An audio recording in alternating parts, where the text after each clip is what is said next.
président de la République poursuit sa visite dans les régions du Kabadougou et du Folon dans le district du Denguélé. Dans ses messages, le président a parlé de développement économique et social de la Côte d'Ivoire après la crise qu'elle a traversée. Alassane Ouattara a insisté sur la nécessaire cohésion sociale, la réconciliation.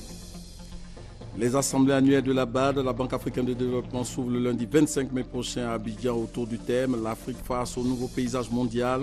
Avant l'ouverture des travaux, le service économique de la rédaction nous soutient sur les enjeux de ce rendez-vous bilan des activités de la BAD. Dans ce 20h, vous aurez un compte-rendu de la 68e Assemblée mondiale de la santé tenue à Genève, une occasion mise à profit par la ministre de la Santé, Raymond Goudou Kofi, pour présenter la politique sanitaire de la Côte d'Ivoire.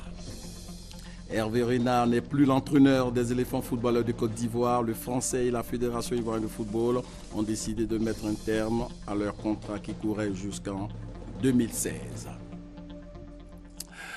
Voilà pour le sommaire. Bonsoir et bienvenue. Depuis le mercredi 20 mai dernier, le président de la République est dans le district du Denguélé pour une visite d'État dans les régions du Kabadougou et du Folon. Après Minignan, Kagnasso, le président Alassane Ouattara a été reçu ce vendredi par les populations de Gbéléban et Samatigila pour les temps forts de cette troisième journée et le compte rendu d'autres activités liées à cette visite d'État. Nous donnons tout de suite l'antenne à Ali Diarra-Souba sur place à Odiéné dans le Denguélé pour l'édition spéciale. Ali Diarra-Souba, vous avez l'antenne.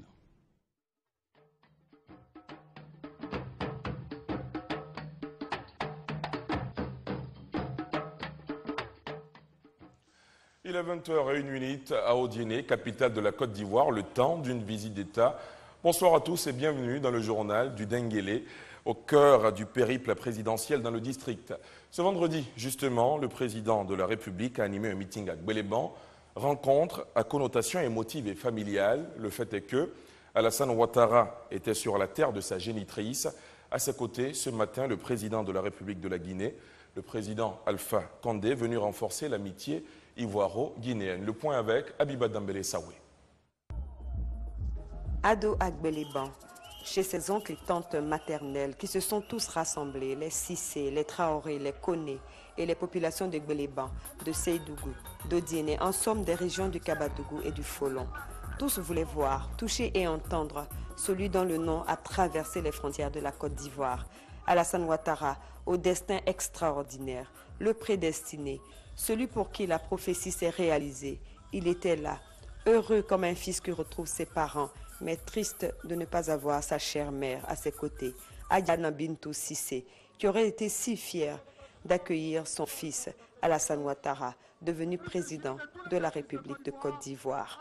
Tour à tour se sont succédés pour le mot de bienvenue. Adama Koné, directeur général du Trésor et fils de la région, il a su traduire le bonheur des parents de Alassane Ouattara. Avec la force et la sincérité de l'amour d'une mère à l'égard de sa progéniture, tous vos parents de Gbéléban, dans un élan de cœur, ont-ils prié de jour, mais également dans le silence de la nuit et dans l'intimité de leur chambre pour votre succès. Ensuite, Doumbia Alassane, le porte-parole des populations. Il a dit le bonheur de celles-ci de recevoir leur fils. Les populations du département de Gbéléban, vos parents maternels sont fiers de vous, Excellence. Elles sont fières de vous avoir à la magistrature suprême de la République de Côte d'Ivoire. Quelle fierté pour une femme de voir son fils président de la République.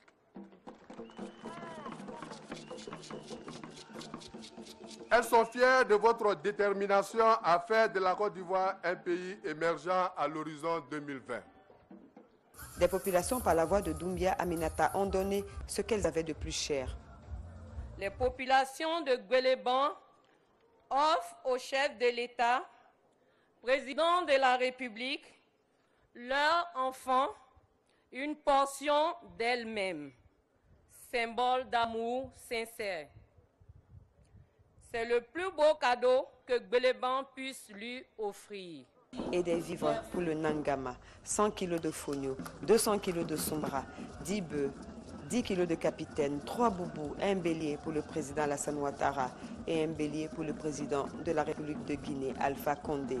Alpha Condé venu magnifier l'amitié entre la Côte d'Ivoire et la Guinée, deux pays frères. Le président Alassane Ouattara lui a rendu hommage. Je voudrais avant toute chose remercier mon frère, mon ami le président Alpha Condé, président de la République de Guinée, qui a fait le déplacement pour être avec nous ce jour à Gbeleban. C'est tout un symbole. À mon frère Alpha Condé, je veux lui dire que nous sommes très attentifs à ce qui se passe en Guinée. Et je voudrais le remercier pour le dialogue qu'il a engagé avec le chef de l'opposition. Nous souhaitons la paix en Guinée. Parce que la paix en Côte d'Ivoire, c'est la paix en Guinée. La paix en Guinée, c'est la paix en Côte d'Ivoire. Donc, cher aîné Alpha, je continue de compter sur toi pour continuer ce dialogue et faire en sorte de trouver des solutions pour que les prochaines élections se passent dans de très, très, très bonnes conditions. Je sais que tu es un homme de parole et que je peux compter sur toi, cher grand frère.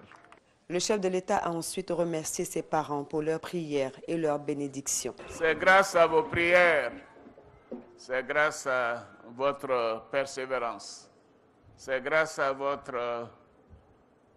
vos bénédictions. Et parce que vous y avez cru, et malgré les très grandes souffrances dont certaines viennent d'être évoquées, que je suis là aujourd'hui en tant que président de la République de notre très beau pays. Merci à tous. Oui, la politique ne doit pas diviser les Ivoiriens. Oui, la politique doit être une saine compétition qui permet aux populations de choisir. Mais bien évidemment, je m'attends à ce qu'à Gbeleban, vous me choisissez à 99%. Et dans le Denguélé, et d'ailleurs, un peu partout où nous sommes passés, j'ai entendu les populations dire que le pays avait bougé, que la situation s'améliore. Bien évidemment, il y a encore des choses à faire, parce que rien n'est parfait. Mais nous allons continuer sur cette lancée. Et de Gbeleban, je peux affirmer que nous n'allons exclure aucune région, aucun département de Côte d'Ivoire dans ce que nous avons entrepris. Oui, je crois en notre beau pays, je crois en la cohésion nationale et je suis sûr que ce beau pays que Houphouët-Boigny nous a laissé va retrouver ses équilibres et bien évidemment sa grandeur. Nous continuerons grâce à vous, grâce au travail des enfants d'Houphouët-Boigny qui se sont retrouvés. Gbeleban, le village de Nabintou Cissé. Gbeleban, du nom d'un arbre dont la légende dit que celui qui l'utilise pour se curer les dents de sa bouche ne sort que des paroles véridiques. Et cela s'est vérifié. Et à ce meeting de Gbeleban, une mention spéciale a été adressée à la RTI, la radiodiffusion télévision ivoirienne. Le président de la République a félicité Koné Lanciné, directeur de l'information, pour l'excellent travail abattu à la tête de cette direction de la radiodiffusion télévision ivoirienne. Toute la RTI en est fière. Autre activité du chef de l'État à Gbeleban, ce vendredi, après son meeting, le président de la République est allé inaugurer le tout nouveau pont qui relie Gbeleban à la Guinée, une infrastructure qualifiée d'utile que le président Ouattara a mis en service avec à ses côtés son épouse et son homologue guinéen, le témoignage de Thomas Guessambi. Les bons qualitatifs, les localités du pays continuent d'en faire sous la gouvernance Ouattara. Un ouvrage d'art pour Gbeleban. Le pont Famoussa Moriwoulé sera désormais sans doute un des passages privilégiés entre la Côte d'Ivoire et la Guinée. Et c'est avec beaucoup de joie que le président Alassane Ouattara l'inaugure en présence de son homologue guinéen ce vendredi en fin de matinée. Et nous sommes très honorés d'avoir mon aîné, mon frère, le président Alpha Condé, qui est là pour l'inauguration de ce pont, qui relie la Côte d'Ivoire à la Guinée.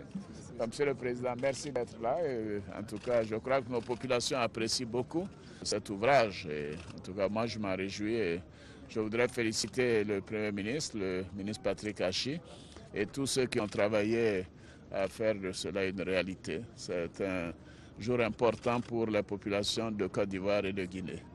C'est juste venir apporter mon soutien à mon jeune frère, à mon conseil économique, mais surtout montrer que la Guinée et la Côte d'Ivoire, c'est le même pays. Des deux côtés, c'est les mêmes populations qui parlent les mêmes langues, les mêmes coutumes.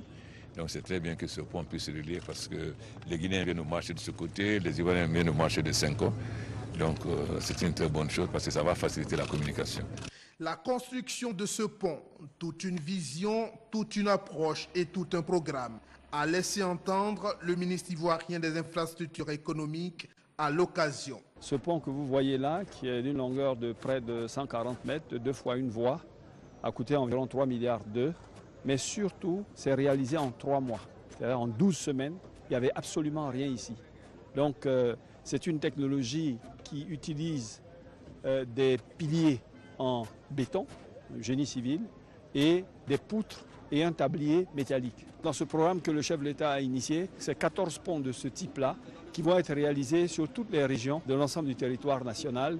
Et si cette expérience est concluante, comme l'ont fait d'autres pays de l'Asie du Sud-Est, l'Amérique latine en particulier, tous les ponceaux à l'intérieur des pistes et des sections de routes rurales qui souffrent justement de rupture vont effectivement être réalisés avec cette technologie-là. Et ça va véritablement changer l'accessibilité, surtout des zones productrices de produits agricoles. Moyen de communication et de rapprochement, les voisins guinéens n'ont pas attendu plus d'une minute après l'inauguration officielle de l'ouvrage pour se rendre massivement à Gbeleban pour communier avec leurs frères ivoiriens, mais cette fois en regardant de haut, là, cette barrière naturelle d'antan. Aujourd'hui, vendredi, jour important de spiritualité pour les musulmans, les deux chefs d'État, Alassane Ouattara et Alpha Condé, se sont associés aux autres fidèles de Gbeleban pour la prière du vendredi, prière officiée par l'imam Cissé Djigiba à la grande mosquée de Gbeleban. Grande prière de vendredi, pas comme les autres à Gbeleban. Outre les habituels fidèles de la mosquée de la commune, un parterre d'illustres personnalités, avec à leur tête le président de la République. Après les civilités, place au traditionnel cérémonial de la prière de Djouma, recueillement, spiritualité et avant les unités de prière, le sermon. Nous sommes aujourd'hui en paix en Côte d'Ivoire. C'est par la sagesse et l'amour de la paix que nous sommes arrivés. Et nous prions en ce lieu, en lieu et place de ceux qui nous ont instruit, nos parents, nos grands-parents. Nous demandons à Allah que la paix règne en Côte d'Ivoire. La paix règne dans toute notre sous-région.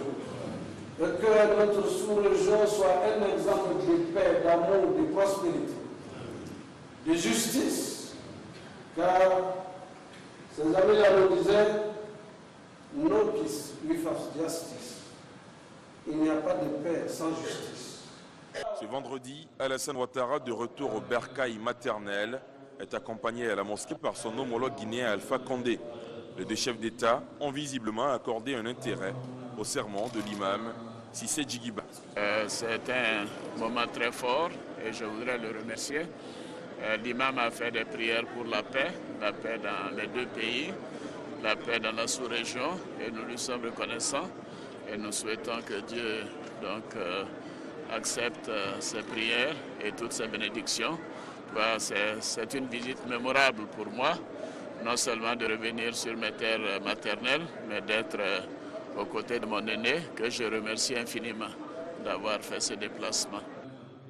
Ce vendredi, les imams, les hommes du troisième âge et tous les fils et filles de Gbeleban ont prié pour le fils de leur sœur Adjana Bintou Cissé, leur fils, frère et neveu, pour lequel ils ont souhaité beaucoup plus de réussite dans l'exercice de ses fonctions présidentielles.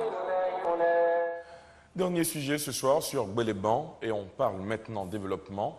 Le département a énormément bénéficié de cette visite présidentielle. À ce jour, Gbeleban a énormément progressé. Plus de 6 milliards 440 millions de francs CFA issus du programme présidentiel d'urgence PPU y ont été investis. Eugène Atoubé.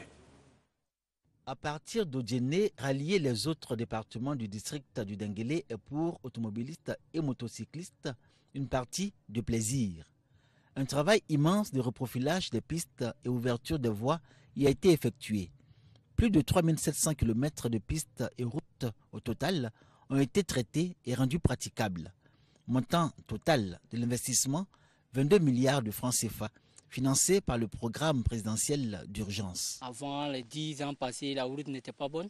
On roulait premier, deuxième par rapport à la route, tellement c'était escalier. Aujourd'hui, ça va un peu mieux. Mais on souhaite le goudron aussi. On sent que le pays a émergence maintenant. Oui, on sent l'émergence de la route. On a rangé la route. Dans ces 2 jours-là aussi, c'est la voie même qui nous fatigue un peu. La côte là. Même hier, il y a eu un accident très très grave sur la voie là.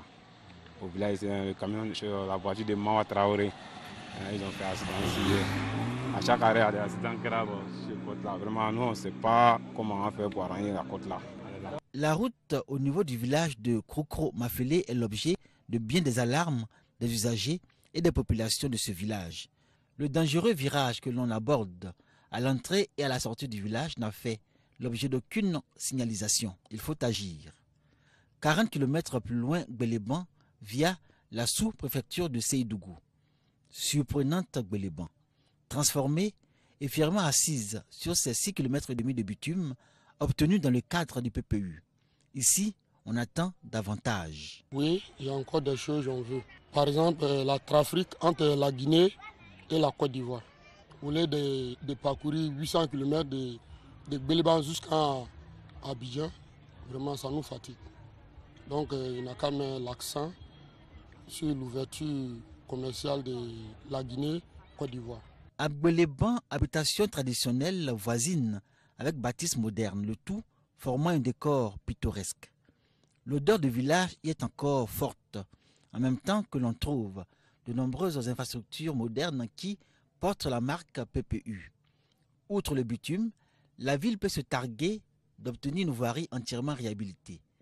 Le château d'eau a vu sa capacité renforcée et de nouveaux forages ont été réalisés pour favoriser l'accès de tous à l'eau potable. Il y a aussi les villages que le PPU a touchés. Krokro-Mafele, par exemple, va compter un nouveau forage. Et le village attend aussi l'achèvement des travaux de son électrification. Dans un premier temps, nous pourrons vraiment avoir des moulins. Et donc, nous avons dès lors vraiment cessé de piler la main. Et donc, je pense que nos frères aussi auront accès à la télévision, aux sources d'information. Et donc, je pense que vraiment, ça va booster vraiment le développement, en tout cas, du village. On a reçu cette pompe. Ça nous a fait plaisir, mais ça ne suffit pas. Le village est bien gros et il y a assez de population. Il nous faut un château. Des besoins encore énormes malgré le volume des investissements dans le département de Gbeleban. 1,3 milliard de francs CFA dans le domaine de l'eau. 5 fois plus dans le domaine des infrastructures routières pour un investissement total d'environ 6,442 milliards de francs CFA. Gbeleban aujourd'hui est dans une phase de métamorphose. Auréolé de ses acquis et surtout du fort sentiment d'attachement de ses filles, fils et cadres, ce jeune département se positionne aujourd'hui dans le district du Denguélé comme une localité avec laquelle il faudra compter et même composer. Et ce message de l'état-major général des forces républicaines de Côte d'Ivoire, suite aux accidents graves de la circulation déplorés depuis le début de la visite d'État du président de la République dans le district du Denguélé, les forces républicaines de Côte d'Ivoire, en collaboration avec la gendarmerie nationale et la police nationale, rappellent aux usagers de la route de se conformer scrupuleusement aux consignes préalablement établies. Ainsi, vu la grande poussière soulevée lors du passage de nombreux véhicules, il a exigé une limitation de la vitesse et éviter les dépassements dangereux.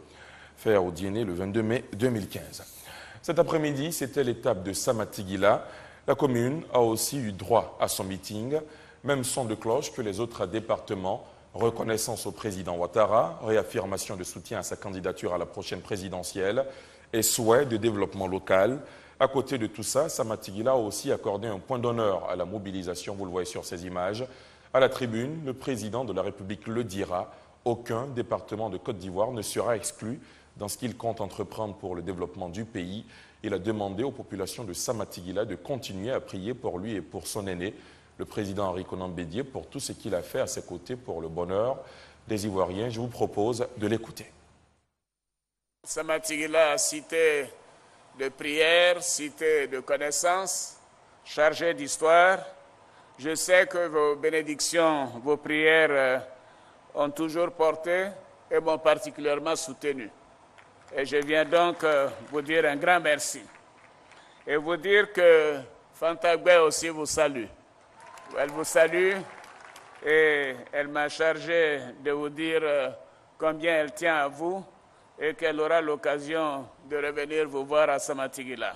Je considère que la visite ici est une visite familiale, une visite de remerciement et une visite aussi pour continuer de recueillir vos bénédictions et vos prières pour tous les jours et notamment pour l'élection présidentielle d'octobre 2015. Je sais que je peux toujours compter sur vous, chers parents. Et merci, et je vous demande aussi de faire des prières pour mon aîné, le président Aimé-Henri Konan Bédié, qui se considère de Samatigila d'ailleurs, pour son action majeure pour la formation du rassemblement des oufouettistes, son appel qui a été fait à Daoukro pour ma candidature et aussi sa présidence de la convention d'investiture du RHDP le 25 avril dernier. Bien évidemment, nous faisons un certain nombre de travaux à l'intérieur du pays, des travaux de réhabilitation, des travaux de reconstruction dans tous les secteurs, que ce soit dans l'infrastructure, dans la santé, dans l'éducation, l'eau, l'électricité. Nous avons déjà commencé tout cela ici à Samatigila et nous allons continuer. Et j'ai bien noté le souhait de la réhabilitation de la mosquée et je prends l'engagement de le faire. Donc vous pouvez compter sur moi. Cette visite d'État est aussi marquée par les actions de Dominique Ouattara.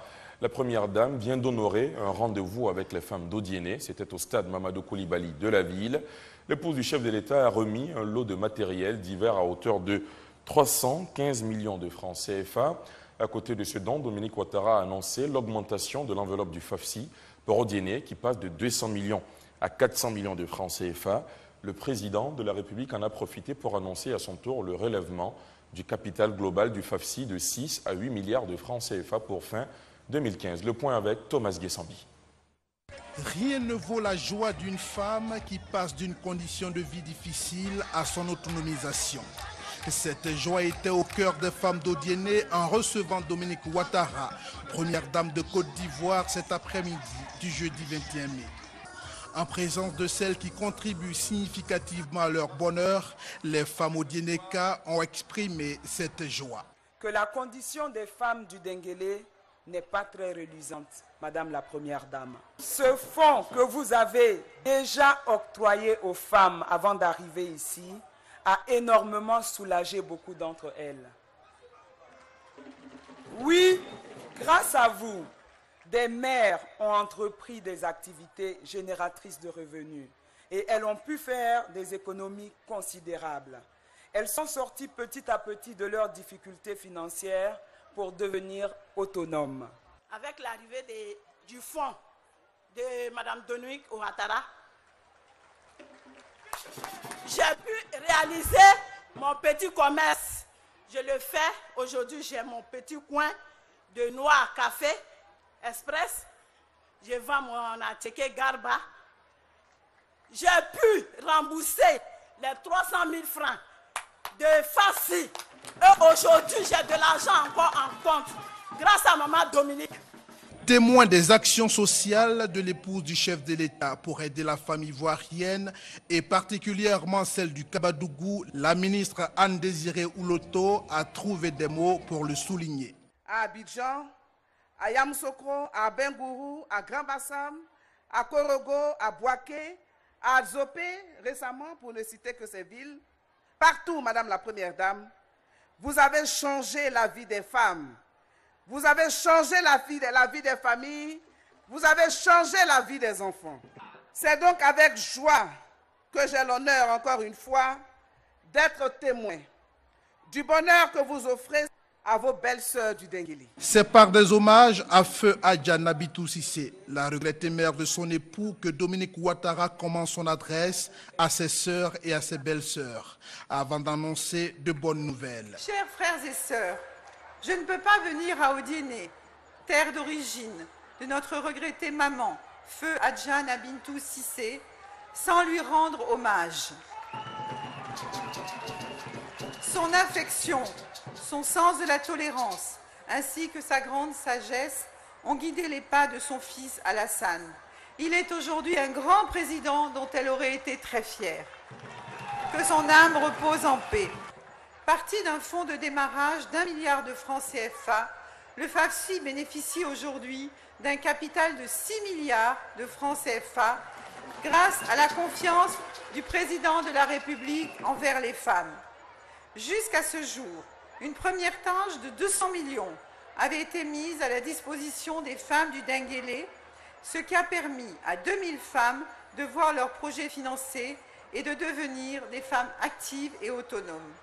Aussi, mes chères sœurs, c'est avec joie que je vous annonce que nous vous apportons aujourd'hui un financement supplémentaire de 200 millions qui pourront bénéficier à 2000 nouvelles femmes.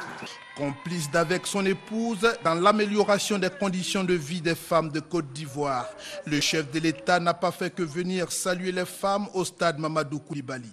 Je voudrais féliciter Dominique, lui dire que ce FAFSI est un très grand succès. Et je voudrais vous dire que nous allons continuer. Nous allons continuer et nous sommes déjà à 6 milliards de capitalisation, 6 milliards pour le FAFSI. Alors je viens de consulter le Premier ministre et le ministre des Finances. Alors il se trouve que le ministre des Finances est une femme, donc elle ne pouvait pas dire non. Alors ils ont accepté que d'ici la fin de l'année, nous allons ajouter 2 milliards sur les 6 milliards. Alors donc nous serons à 8 milliards d'ici la fin de l'année. Bon, alors je leur ai dit, mais et 2016? Bon, le Premier ministre dit, on peut faire encore 2 milliards en 2016. Donc, d'ici fin 2016, le FAFSI atteindra 10 milliards de francs CFA. Pour le reste, les populations d'Odiéné récoltent 315 millions de francs CFA de dons en vivre et en non-vivre. Et au total, ce sont plus de 800 millions de francs CFA de dons que la première dame Dominique Ouattara fait aux différents départements du district du Denguélé. Hier, le chef de l'État a ouvert les vannes du système d'adduction d'eau de Logbanasso. Avec ce geste, l'alimentation en eau potable de la ville d'Odiéné est assurée pour les 15 années à venir. Logbanasso, village historique, devient ainsi le premier village à bénéficier de l'eau potable. C'est un sujet d'Abiba Dambélé-Sawé. Plus de problèmes d'eau dans les 15 années à venir pour la ville d'Odiéné. Le président de la République a mis fin au calvaire des populations d'Odiéné et singulièrement de Logbanasso, premier village d'Odiéné et village symbole, poudrière dans les temps anciens. Logbanasso était la poudrière de mon grand-père Bourmamé. Puisque Bourmamé était entre le Mali et la Côte d'Ivoire. Principalement entre Ségou et Odiéné. Parce que le roi de Ségou était son ami, un peu. Et il passait souvent pour aller l'aider quand il avait des difficultés et il revenait à Odiéné. À cette époque, il y avait des razzias et il fallait organiser des troupes pour pouvoir affronter ces razzias. Il était obligé d'être avec des armes pour pouvoir protéger le royaume, non seulement de Ségou qui était pour son ami, mais aussi le royaume du Kabadougou. Logbanasso, qui vivait sur son passé glorieux, est maintenant un village de 200 âmes confronté à des problèmes tels que le manque de classe, les problèmes de ces femmes et de ces jeunes. Nous n'avons pas de logement, on n'a pas de latrines pour les enfants, on a seulement un seul bâtiment de 3 classes. On souhaiterait que vraiment qu'ils nous donnent le second bâtiment de 3 classes. Vraiment, ça va nous faire plaisir. Ceux d'ici est là depuis 72, nous on a un problème d'eau. Depuis 72, nous on n'a pas l'eau potable. C'est dans les puits seulement, nous on s'est débrouillé, puis au marigot.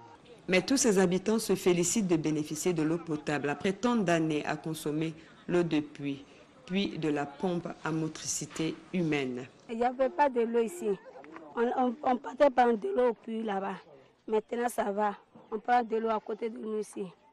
Nous remercions le président de la République parce que l'eau est source de vie. Nous disons Aniché, Aniché, monsieur le président. Merci, monsieur le président. Merci beaucoup. Le Gbanasso, village historique, fier de son passé, peut être fier maintenant de son présent, de village où l'eau coule à flot pour le bien-être des populations. Dernier sujet de ce journal du Denguélé, les membres du gouvernement sont présents dans le Denguélé aux côtés du chef de l'État pour ce séjour au Dieneka. L'un d'eux, le ministre chargé du budget, en a profité hier pour effectuer une visite de travail à la rencontre des structures régionales sous sa tutelle. Abdourahmane Sissé était hier à la direction régionale des impôts d'Odiéné. Reportage. Le ministre chargé du budget chez ses collaborateurs de la direction régionale des impôts d'Odiéné. Profitant du passage dans la région du président de la République, Abdourahmane Sissé est allé toucher du doigt les réalités de ces agents de la régie financière qui éprouvent certaines difficultés dans l'exercice du recouvrement et de leurs fonctions. Nous vivons des réalités vraiment difficiles sur le terrain. La première des choses, c'est la reconstruction du site des impôts d'Odiéné. Nous sommes quand même un chef-lieu de région, un chef-lieu de district.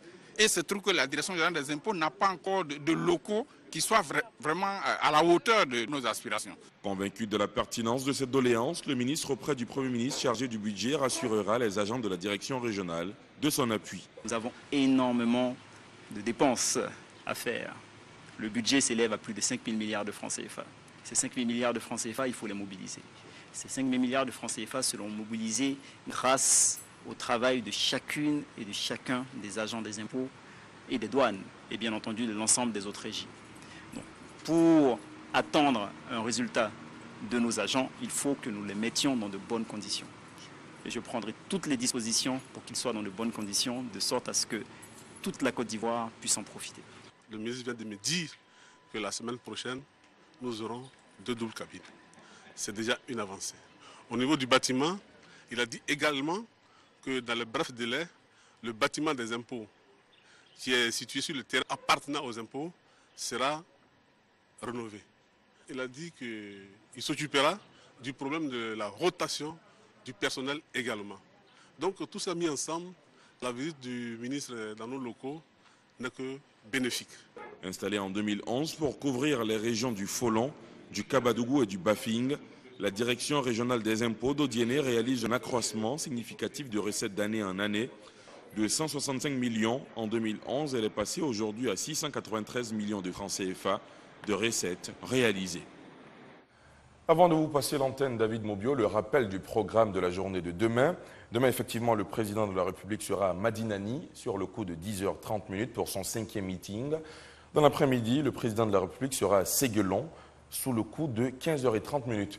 Et toujours dans la journée demain, la première dame procédera à l'inauguration de la salle multimédia Dominique Ouattara du Collège moderne d'Odiéné. Ce sera à partir de 11h. C'est la fin de ce journal du Denguélé. Merci de l'avoir suivi. David Mobio, à vous l'antenne. Merci à vous, envoyés spéciaux de la RTI dans le Denguélé. On vous retrouve demain, toujours en direct pour faire le point de la 4e journée de cette visite d'État. Poursuivons ce journal avec cette information. Le lundi 25 mai, lundi de Pentecôte, est déclaré jour férié et chômé sur toute l'étendue du territoire national.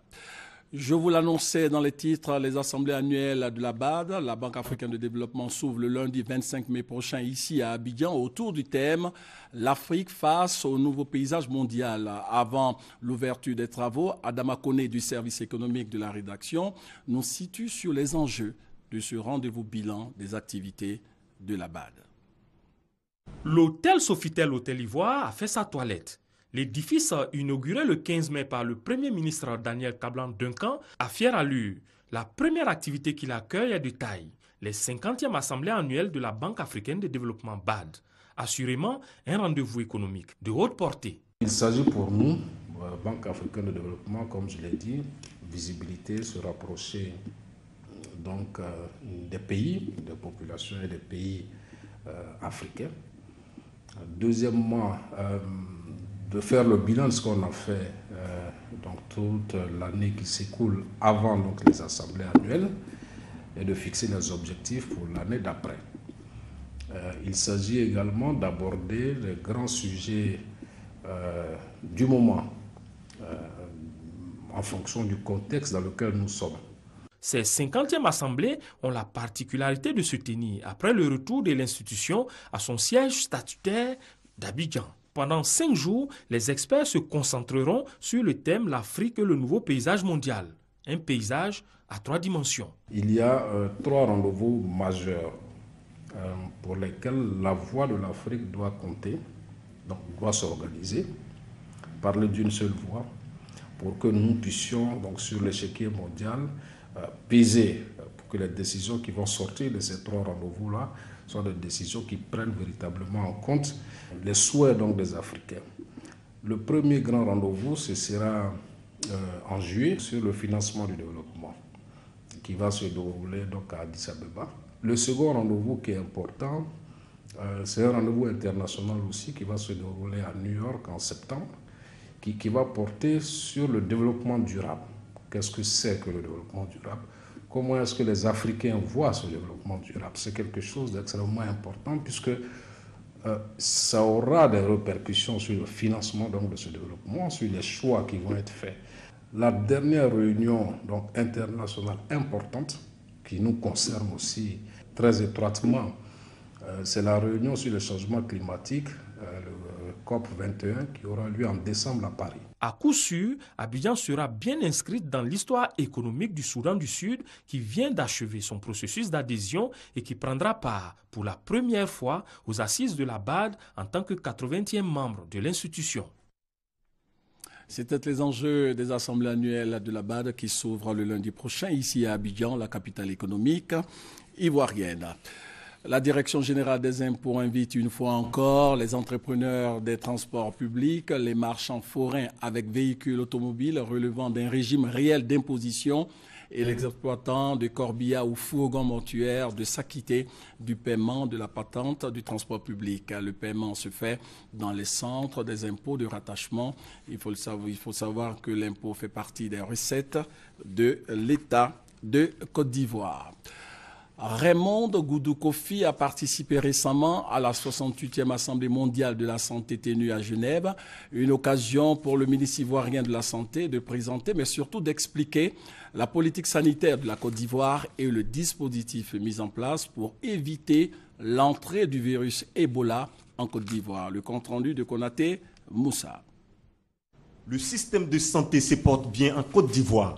Le pays a apporté des réponses efficaces face aux crises et catastrophes sanitaires ces dernières années. De nombreux efforts constatés dans la lutte contre le paludisme, la prévention du VIH-Sida et de la fièvre hémorragique à virus Ebola. Des résultats satisfaisants portés à la connaissance du monde à la 68e session mondiale de la santé à Genève par la ministre ivoirienne de la Santé et de la lutte contre le sida. Dans la perspective de se doter d'un système de santé résilient, à la faveur de la crise à Ebola, un plan de communication et de sensibilisation ainsi que des mesures contraignantes et restrictives ont donc été mises en place. Dans le cadre de la lutte contre le VIH, la Côte d'Ivoire est passée d'une prévalence de 12% à aujourd'hui 2,7 selon l'ONU-SIDA, c'est-à-dire 2013-2014. Concernant le paludisme, le renforcement de l'utilisation des moustiquaires imprégnés a été également un des facteurs favorisants. Au-delà de toutes ces prouesses, la Côte d'Ivoire enregistre un fort taux de mortalité maternelle face auquel des actions sont annoncées. Des dispositions ont donc été prises à cet effet. La gratuité ciblée de la mère et de l'enfant de 0 à 5 ans, la mise en place du carnet électronique mère-enfant en vue de renforcer la surveillance des consultations prénatales et les vaccinations de routine, le renforcement de la vaccination dans les zones insuffisamment couvertes, la mise en œuvre d'un plan budgétisé de la planification familiale. Selon Raymond Goudou Kofi, ces bons résultats de la politique sanitaire de la Côte d'Ivoire sont en majorité dus à l'engagement de l'État ivoirien à offrir des soins de qualité, avec l'implication des populations dans les campagnes de sensibilisation et le respect strict des règles d'hygiène. L'actualité politique en Côte d'Ivoire, c'est aussi la désignation ce vendredi du candidat du FPI à l'élection présidentielle prévue en octobre prochain. Pascal Affi-N'Guessan représentera le Front populaire ivoirien à l'élection présidentielle d'octobre 2015. C'est la décision prise à l'issue du 4e congrès extraordinaire du FPI, ex-parti au pouvoir. Le stage de resocialisation de plus de 900 ex-combattants au centre de Mbayako a pris fin récemment. Et durant ce stage, ces ex-combattants basés dans les Carzen à la faveur de la crise post-électorale de 2011 ont été formés au civisme et surtout à la discipline, nous dit notre reporter Christelle Menant.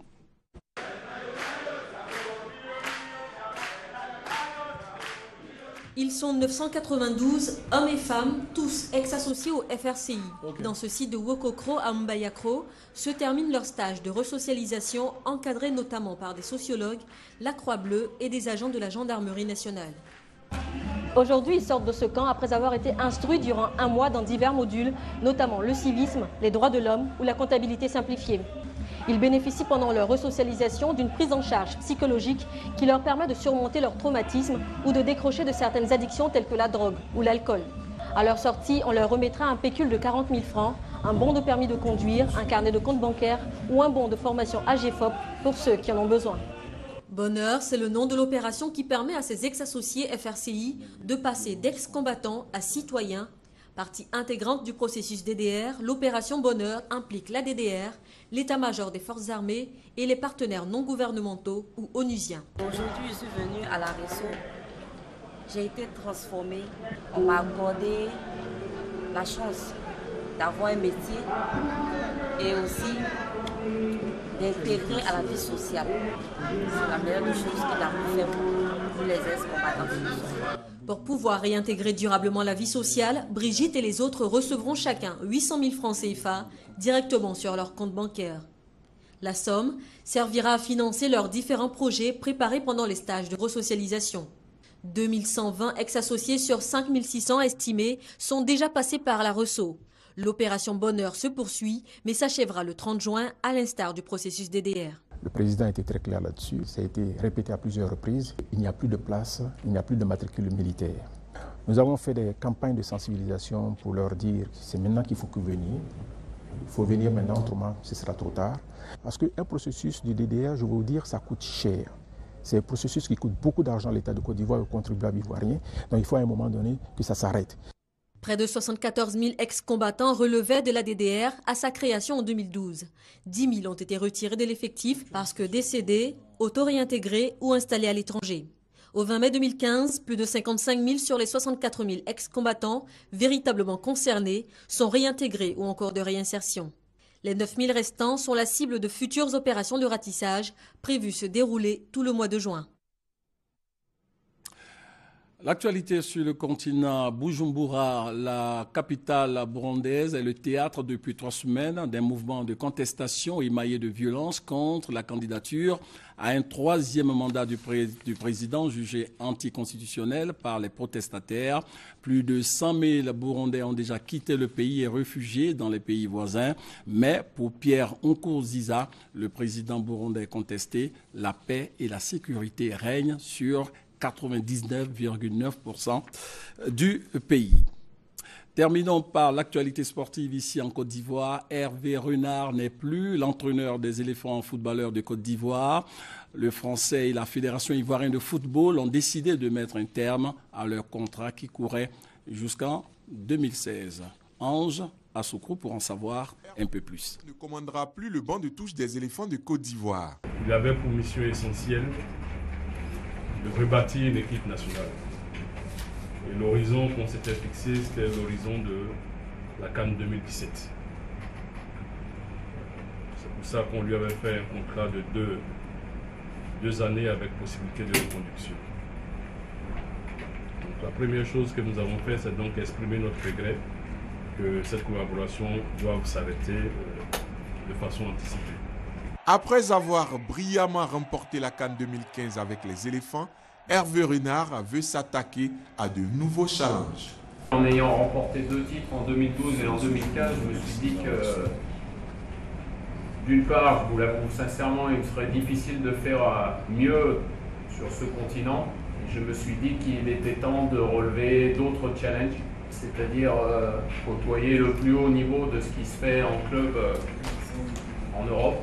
Hervé Renard est fortement pressenti pour remplacer René Girard au poste d'entraîneur de Lille en Ligue 1 française.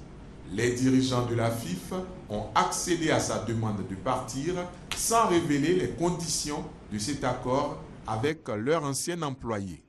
La fédération a pour sa part déjà entamé des démarches pour trouver un successeur à celui qui, 23 années après, a offert une deuxième Coupe d'Afrique des Nations à la Côte d'Ivoire. Fin de ce 20h et merci de l'avoir suivi.